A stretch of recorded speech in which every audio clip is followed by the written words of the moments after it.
De bénir ce soir toutes les âmes qui sont venues pour écouter, Seigneur, la parole. Pour tous ceux qui sont venus par curiosité. Seigneur, nous te prions de les bénir et de les confondre. Nous te prions pour tous ceux qui sont venus malades. Seigneur, qu'ils sortent de ce lieu guéri, même sans imposition des mains, avec la parole de Dieu qui va être annoncée. Seigneur, je te prie pour tous ceux qui sont angoissés, attristés, Seigneur, qu'ils puissent sortir de ce lieu avec une parole de consolation. Seigneur, redresse tous ceux qui sont tordus. Seigneur, remets-les sur le chemin droit. Tous ceux qui sont, Seigneur, égarés, ramène-les, Seigneur, sur le bon chemin. Merci pour ta parole qui va être annoncée. Aide-moi, Jésus, à expliquer cette parole, car j'ai besoin de l'assistance de cet esprit. Je suis qu'un homme, Seigneur, mais ce qui compte, Seigneur, c'est ton esprit. Seigneur, je compte sur ta grâce, je compte sur ton Esprit Saint pour que la parole de Dieu soit comprise et acceptée dans les cœurs au nom de Jésus. Amen. Je bénis le nom du Seigneur pour la bénédiction de ce soir. La grâce de Dieu de pouvoir écouter les témoignages qui m'ont fait beaucoup de bien ce soir. Je pense qu'avec tous ces témoignages, on pourrait venir à la conversion de la croix. Mais la parole de Dieu va être annoncée et je ne suis pas meilleur qu'un autre. Je vais annoncer la parole de Dieu comme tous vos serviteurs et vos anciens qui annoncent l'évangile. J'ai une seconde fois eu l'occasion de venir dans ce lieu. Il ne faut pas oublier que ce lieu fait partie de mes origines. Ces fondations ont été construites, je parle de murs, par mes oncles et ma famille. Nous sommes appelés une famille de construction. Et même moi, je suis à Montpellier et je suis un des fondateurs des églises. Et je bénis Dieu pour que nos familles, je me rappelle un jour, mon oncle Antoine disait qu'il était le seul converti dans la famille, que mon grand-père ne voulait pas venir à l'assemblée. Et il a insisté à prier. Et après, je suis devenu le deuxième serviteur de la famille. Et maintenant, toute la famille Gracia se convertit à Jésus. Je bénis le nom du Seigneur parce que tout cela ne se fait pas comme ça, avec les idées, mais tout cela se fait avec la prière et avec la foi. La Bible dit tout est possible à celui qui croit. Ce soir, je voudrais partager avec vous la parole de Dieu dans l'évangile de Philippiens, au chapitre 2, verset 15, on va lire au verset 12. Ainsi, bien-aimés, comme vous avez toujours obéi, mettez en œuvre votre salut avec crainte, en tremblement, non seulement comme à ma présence, mais bien plus encore maintenant que je suis absent. Car c'est Dieu qui produit en vous le vouloir et le faire, selon son bon plaisir. Faites toutes choses sans murmure, et ni hésitation, afin que vous soyez irréprochables et purs, des enfants de Dieu irrépréhensibles, au milieu d'une génération perverse, corrompue, parmi laquelle vous brillez comme des flambeaux dans ce monde, portant la parole de la vie, et je pourrai me glorifier au jour de Christ de n'avoir pas couru en vain, ni travaillé en vain. Je bénis le nom du Seigneur ce soir parce que la responsabilité que nous avons, nous, le peuple de Dieu, c'est de porter la lumière. La responsabilité, c'est de porter la lumière. C'est de briller dans nos familles. Et le témoignage que nous devons apporter, c'est de porter la lumière. Et ce que Paul dit aux chrétiens de Philippe, il faut que vous soyez des flambeaux. Un flambeau a pour but d'apporter la vérité.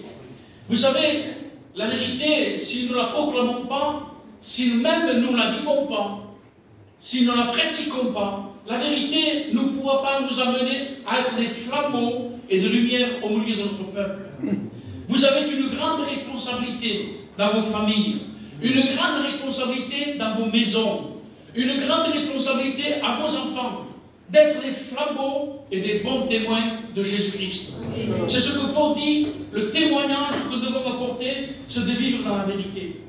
De ne pas murmurer. L'apôtre Paul dit, ne murmurez pas.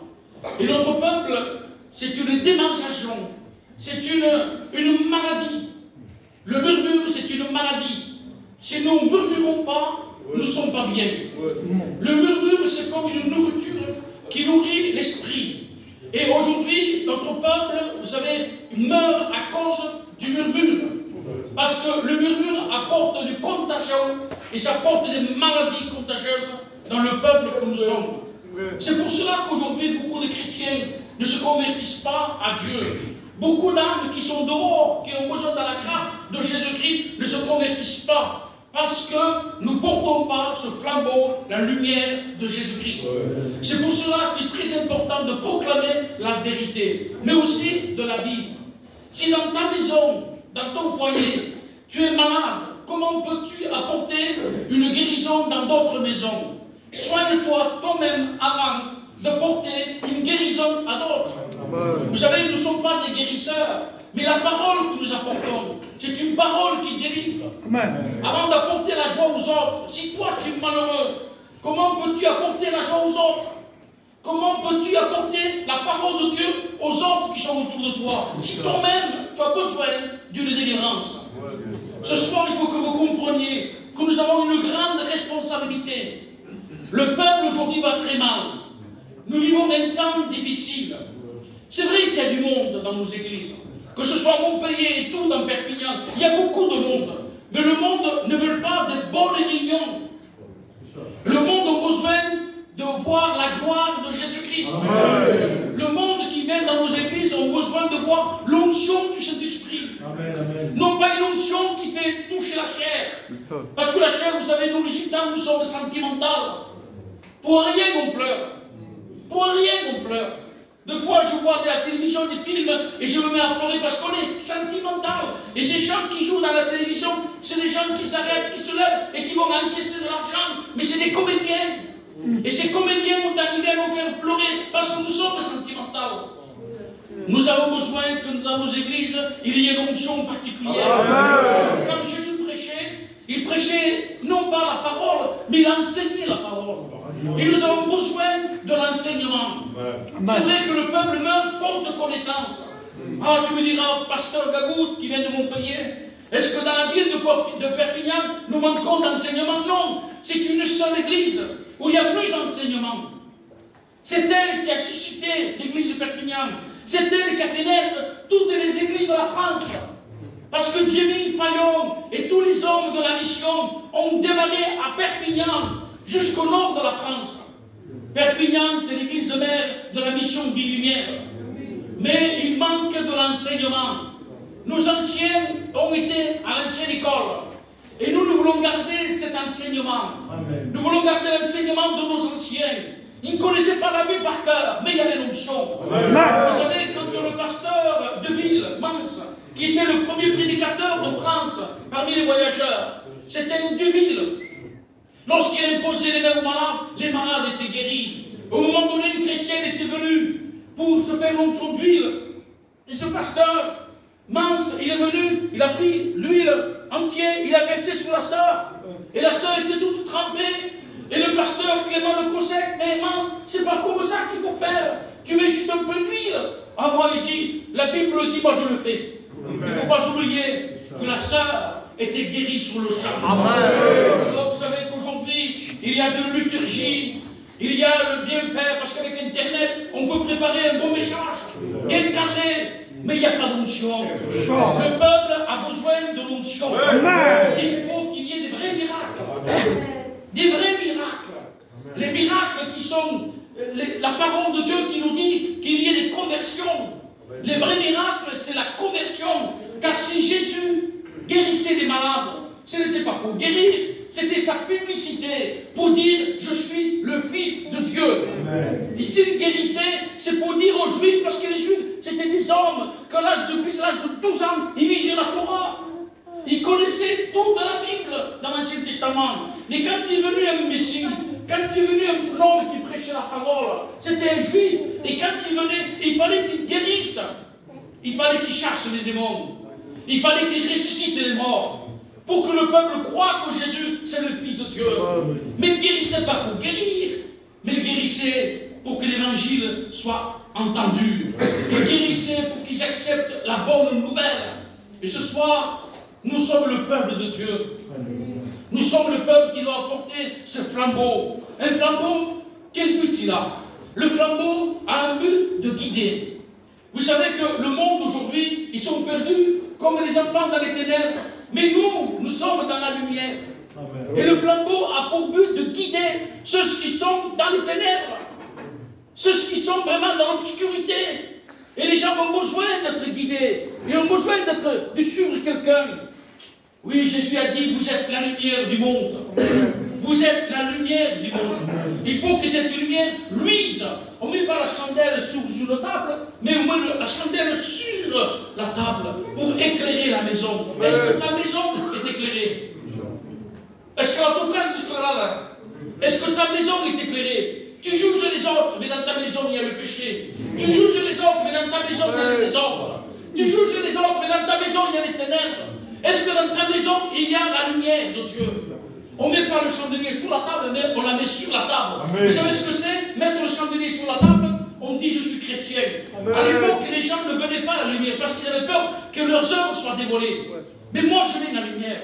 Parce que je n'ai pas peur que mes œuvres soient dévoilées. Je n'ai pas peur de demander pardon à Dieu. Je n'ai pas peur de m'humilier devant le Seigneur. Je n'ai pas peur de dire Seigneur, je suis un pécheur. Je n'ai pas peur de dire Seigneur, je suis un voleur. J'ai triché, j'ai menti, Seigneur. Et je me mets à genoux, je demande pardon. Il y en a qui ont peur de venir à la lumière parce que la lumière éclaire en réalité ce que nous sommes. Quand nous regardons la Bible c'est un miroir. Et le miroir a pour objectif d'éclairer ton visage.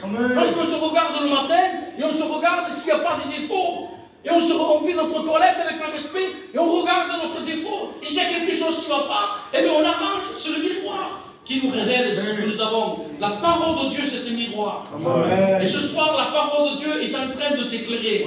Ce n'est pas moi qui t'éclaire. Moi, je suis qu'un simple serviteur avec les anciens qui sont là avec moi et qui sont en train de prier pour vous, pour que la parole de Dieu soit reçue dans votre cœur. Nous avons besoin de l'onction. Le flambeau a pour but de guider. Est-ce que tu es quelqu'un qui porte le témoignage?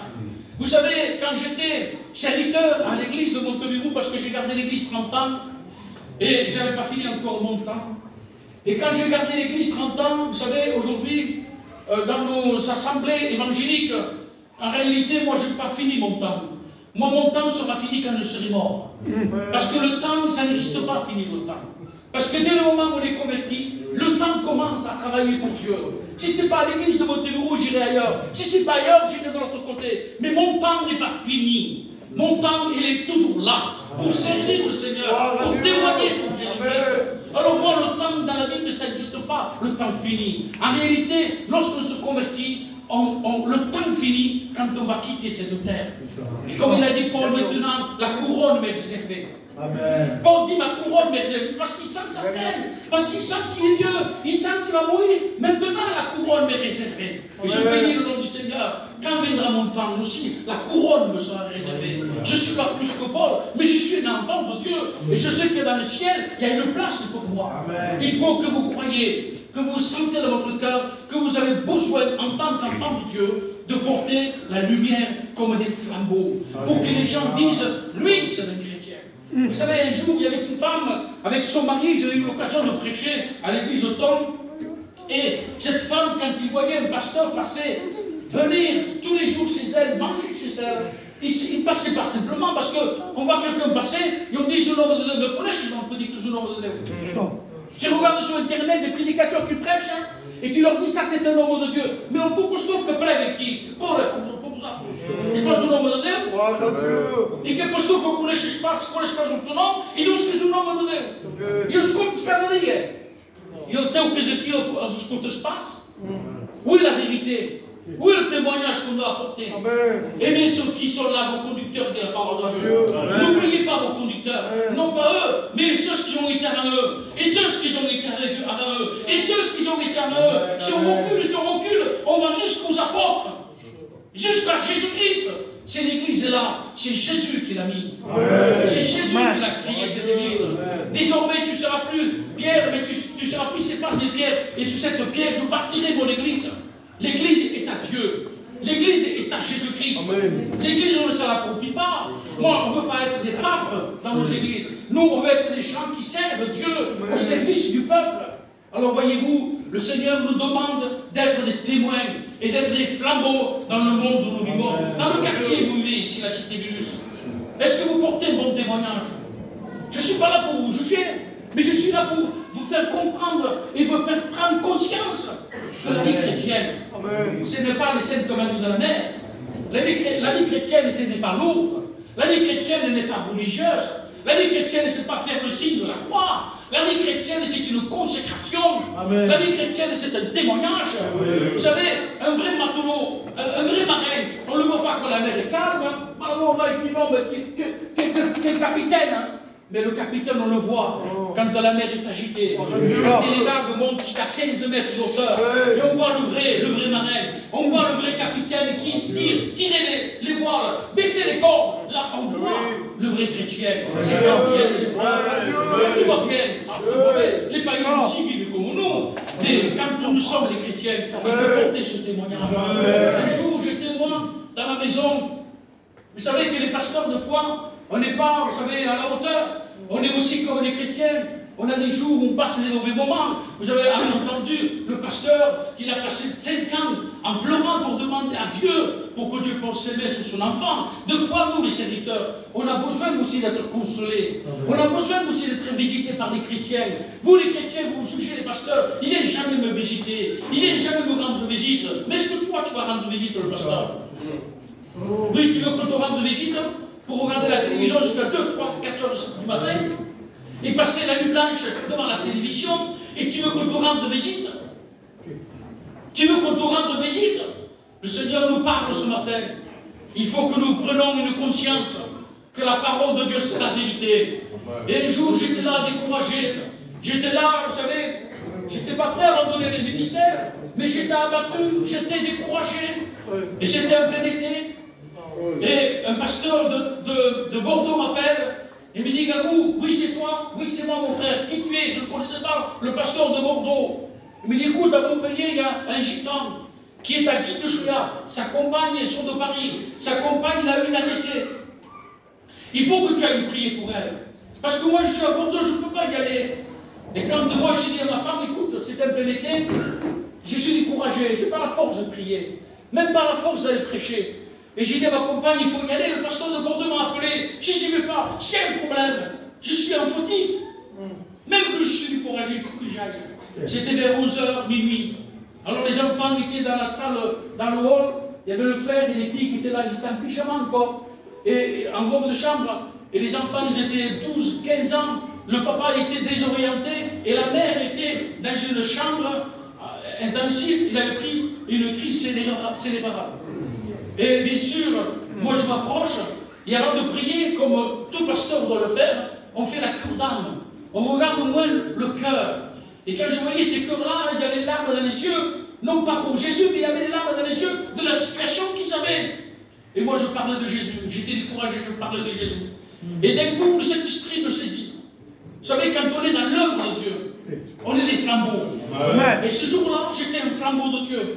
Ce jour-là, je brillais pour le Seigneur. Et je bénis Dieu sans orgueil. Mais c'est par l'Esprit de Dieu que je le dis. Parce que si nous sommes des chrétiens, nous devons briller devant ce Christ. Et ce jour-là, j'ai apporté une parole qui apporte la lumière. Et j'ai dit: écoute, aux filles, voulez-vous que votre maman soit guérie? Et les petites: oui, je veux que maman soit guérie. Et j'ai dit à l'homme: tu veux que ta femme soit guérie? Se lève de son lit. Mais moi j'ai dit ça. Je ne comprenais pas pourquoi je disais ça. Mais je l'ai dit comme ça par le Saint-Esprit. Et il dit: oui, je veux. Écoute, si tu veux que ta femme soit guérie, est-ce que tu te repens de tes péchés? Est-ce que tu acceptes Jésus? Est-ce que tu reçois la parole de Dieu? Parce que je l'ai évangélisé. Et quand il a reçu l'évangile, il a dit: si ma femme se convertit, il m'a dit: si se réveille pas, moi je crois en Jésus-Christ. Je crois qu'il peut faire quelque chose. Mais si elle se convertit, si elle sera guérie, moi je me baptise, je me donne au Seigneur Jésus. Alors écoute, je vais prier. Mais ta femme, elle est guérie déjà. Alors je me lève, je rentre dans le soin intensif et je prie une prière. Je n'ai pas fait une prière, vous savez, comme on fait là, trop de crier. C'est que j'appellerai. Alors je priais, tout simplement. Et Seigneur, force-la doucement. Me fait peine, ça m'a fait de la peine. Quand on prie avec sentiment, avec amour. Et je priais, j'ai eu de la peine. Et là, je repris des forces. De courageux que j'étais, le Seigneur m'a animé de sa flamme. Parce que Jésus dit: vous êtes la lumière, vous devez briller, vous êtes des flambeaux. Alors je priais, je suis parti. Le gitan, il est de Paris, il est parti. Il m'a téléphoné 2 jours après. Oui, pasteur, c'est toi, Gabou? Oui. Écoute, ma femme s'est levée de son lit. Il n'a aucune séquelle. Parce que le docteur dit il va en reprendre une deuxième et une troisième. Aucune séquelle. Comment ça? Elle est sortie et nous sommes à Paris. Et Dieu a guéri ma femme. Je bénis le nom du Seigneur. Vous savez, la nouvelle, ce que cet homme, quand il s'est converti à travers ce miracle, il a suivi les conventions. Il a suivi toutes les conventions des voyageurs. Et il a suivi les conventions, il s'est baptisé, lui et sa femme. Et plus tard après, parce qu'il me téléphonait souvent, tous les ans me téléphonait. Et un an, il m'appelle, il me dit, écoute, Gabou, je suis les pasteurs, je suis les camarades, et maintenant, je veux devenir étudiant. Je veux devenir pasteur. Comment Dieu fait des bonnes choses. Dieu est grand. Vous êtes la lumière du monde. Il faut que votre lumière luise devant la maison. Et ce jour-là, ce chandelier que j'étais moi, si misérable, si petit, moi je suis une petite chandelle, mais je mets la chandelle sur la table. Il faut que le cœur parle. Il faut que ce soit le cœur qui parle. Il a éclairé toute la maison. Les filles, cet homme s'est converti, c'est devenu un prédicateur. Et quand il était à l'école biblique, il y avait mon fils Abraham qui était à l'école biblique. Et lui-même témoignait de ce miracle, ce que je vous expliquer. Il dit, il y a un homme à Montpellier, il a prié, mon fils qui était au fond, il dit, c'est mon père. C'est mon père qui a prié pour toi, mon frère. Voyez-vous comment Dieu fait des bonnes choses. Si vous êtes des flambeaux, vous porterez la lumière. Mais est-ce que dans ta maison, il y a la lumière? Le flambeau a pour but de guider, mais aussi le flambeau a au but d'avertir. D'avertir. Quand on marche avec un flambeau qui a des ténèbres, il avertit s'il y a des trous, il avertit s'il y a des précipices. Le flambeau a un but pour avertir le danger qu'il y a devant toi. C'est très important d'avertir le danger qu'il y a dans le peuple. Et moi, ce soir, je suis ce flambeau. Et je vous montre le danger qu'il peut y avoir devant vous. Si vous n'obéissez pas à la parole de Dieu, vous mourrez. Ce n'est pas le baptême qui va vous faire monter au ciel. Ce qui fait monter au ciel, c'est l'obéissance à la parole. Le baptême, c'est un signe religieux, c'est liturgique. Il faut le faire parce que c'est biblique. Celui qui croira sera baptisé, sera sauvé. Mais le baptême, nous ne sommes pas. Beaucoup, même moi-même, on a baptisé par immersion des gens qui venaient à l'assemblée. On a attendu 6 mois, on a attendu 1 an. On a fait tout ce qu'il fallait faire. Mais ils n'ont jamais été nés de Dieu. Ils ne se sont jamais convertis à l'évangile. Et ces gens-là ont été des porteurs du trouble dans nos églises. C'était des gens qui murmuraient, des gens qui critiquaient. Ils ont fait des noyaux, ils ont fait des clans. Et tout ça, ils ont porté des divisions dans nos églises. Je ne sais pas si vous avez eu des divisions dans cette église. C'est parce que c'est des gens qui n'ont jamais été convertis. Quelqu'un qui est né de Dieu, même s'il souffre, même s'il a des problèmes, même si on ne parle pas de lui, même si on ne l'appelle pas pour passer la Sainte-Seine, même si on ne l'appelle pas pour chanter, qu'importe. Moi, je ne vais pas rassembler pour chanter. Pour monter à bout de l'estrade. Moi, je viens parce que je suis enfant de Dieu. Je viens parce que je suis un chrétien. Si on vient, je ne chante pas, demain je m'en vais, je ne veux plus l'assembler. Parce que le pasteur, je ne sais pas qui c'est lui, il ne va pas me faire passer pour chanter. Alors moi, 1 jour, 2 jours, le 3e jour, je ne chante pas, je ne vais pas l'assembler. Mon frère, est-ce que tu es converti ou pas? Est-ce que tu es né de Dieu ou pas? Tu veux chanter? Va au Sainte-Marie de la Mer. Mais ce n'est pas l'église. L'église, il faut qu'on chante des hommes et des femmes qui sont nés de Dieu. Amen. Vous savez, on ne peut pas servir avec les Samaritains. Les Samaritains, on voulait construire avec les Juifs. Et les Juifs ont dit, vous ne construirez pas avec nous. Parce que vous n'êtes pas des vrais Juifs. C'était des Samaritains. Les Juifs ont voulu travailler entre Juifs. Et ça, c'est important, qu'il faut rester entre ceux qui sont nés de Dieu. Nous sommes des véritables Juifs, spirituellement parlant. Là, le flambeau a pour but, je ne voudrais pas aller très loin, mais je vais m'arrêter. Le flambeau a pour but de reconforter. Est-ce que vous êtes chrétien, chrétienne? Est-ce que vous vous reconfortez? Est-ce que vous êtes toujours en train de vous plaindre? Est-ce qu'il y a des pleurnichards ce soir au milieu de nous? Des gens qui se plaignent, qui ne sont jamais contents d'eux-mêmes. En français, on dit ça, des gens qui boudent, des gens qui font toujours une mauvaise figure. Vous avez vu à la maison, quand un mari rentre dans la maison et qu'il fait mal à la carrière? Est-ce que vous croyez que la femme qui est en train de faire la cuisine et qui voit son mari toujours de faire la figure, est-ce que vous croyez que ça donne la joie dans une maison? Vous savez, un jour, celui qui est triste, celui qui est angoissé, il communique l'autre. Vous savez, parfois il est arrivé que quelqu'un qui travaille dans une usine, le patron il est là, il insulte l'ouvrier, il le maltraite, il le gronde, et l'ouvrier il est énervé à cause de son patron. Quand il rentre à la maison, sur qui fait poser la chose? Sur sa femme. Ça se communique. Il le fait poser sur sa femme. Et quand on se donne, et c'est normal, parce que son est normal, qui va payer? C'est l'enfant. L'enfant demande mais pourquoi tout ça? Parce que c'est le mari a donné à la femme donne au petit, et quand le petit, s'il a un petit champ, un coup de pied au champ.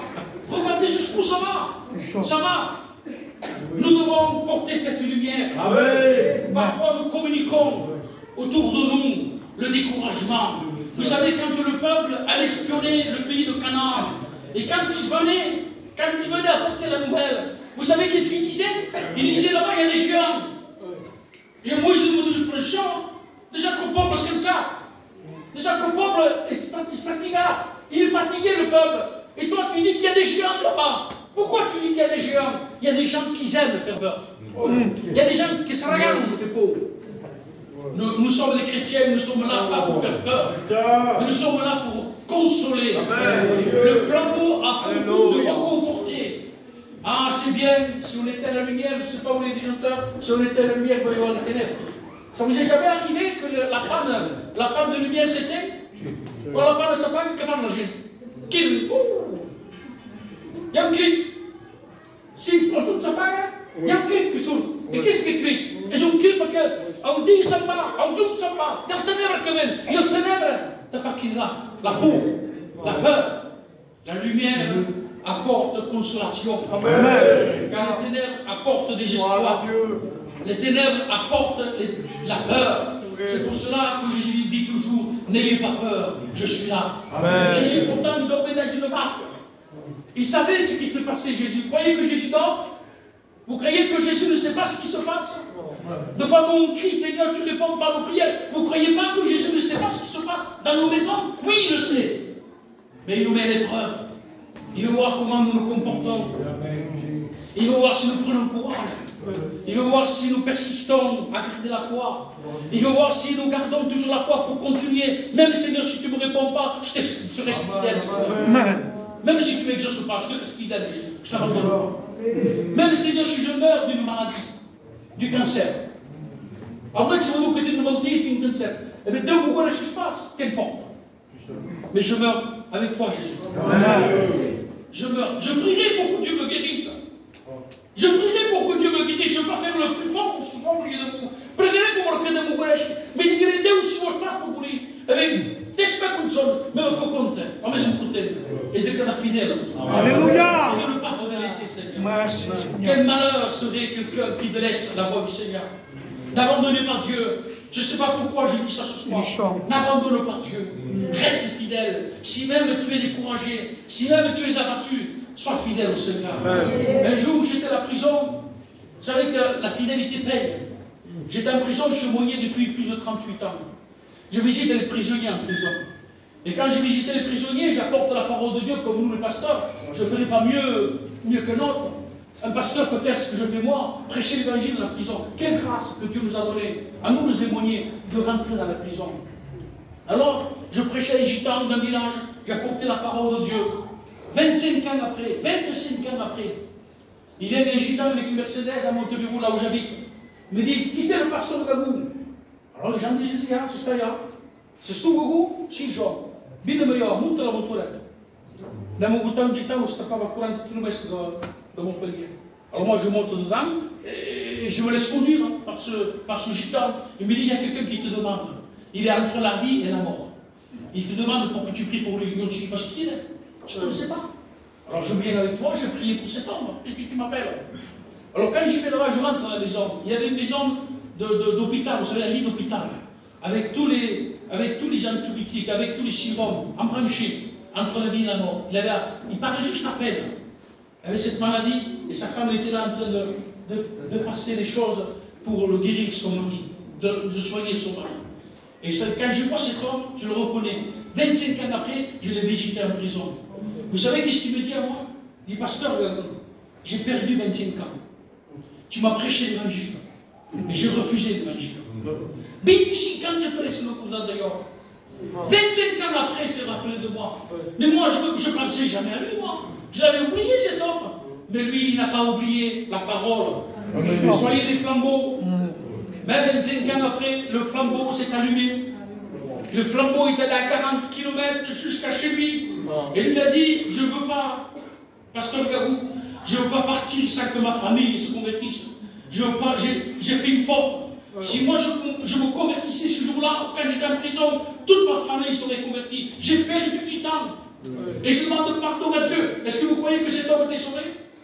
Pourtant, le prophète Saint-Paul, il n'a pas vécu une vie chrétienne. Il est sauvé d'après il est mort. C'est moi qui fais l'enterrement. Et cet homme, il est au ciel. Est-ce que vous voyez que c'est le baptême qui porte au ciel? C'est le culte qui te fait venir au ciel, la Sainte Seine. Après, il dit, donc que t'amène au ciel, et je la fais, madame. Ce qui t'amène au ciel, c'est l'obéissance à la parole. Ce n'est pas ni le culte, ni le baptême. Oui, tout ça, ça vient dans la Bible. Moi, je prends le culte. Moi, je suis baptisé depuis plus de 43 ans. Mais ce n'est pas ça qui me sauve. Moi, je peux perdre le salut de mon âme aujourd'hui. Hein. Moi, je prêche la parole de Dieu. La Bible dit que celui qui est debout prenne garde de ne pas tomber. Moi, aujourd'hui, je prêche l'évangile, mais demain, je peux tomber. Que Dieu me garde. Que Dieu me garde. Alors, toi qui es debout, prends garde de ne pas tomber. Donc, si prends garde pour ne pas tomber, il faut que tu portes ce flambeau de lumière. Vous savez, dans les pays lointains, où il y a de la forêt,